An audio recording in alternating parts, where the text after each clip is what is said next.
দেশের ৭ জেলায় ধেয়ে আসতে পারে ঝড়। এ সময় বাতাসের গতিবেগ থাকতে পারে ঘন্টায় ৬০ কিলোমিটার। একই সাথে নদী বন্দরগুলোতে ১ নম্বর সতর্ক সংকেত দেখাতে বলা হয়েছে, এমনটাই জানিয়েছে আবহাওয়া অধিদপ্তর।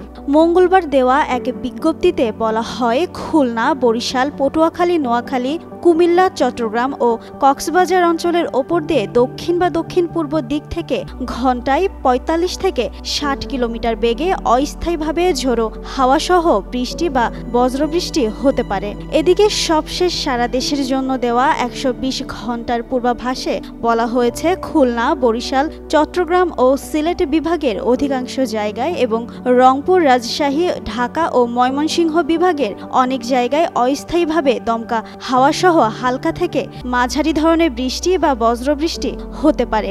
একই সঙ্গে খুলনা, বরিশাল, চট্টগ্রাম ও সিলেট বিভাগের কোথাও কোথাও মাঝারি থেকে ভারী বর্ষণ হতে পারে। সারা দেশে দিন এবং রাতের তাপমাত্রা প্রায় অপরিবর্তিত থাকতে পারে।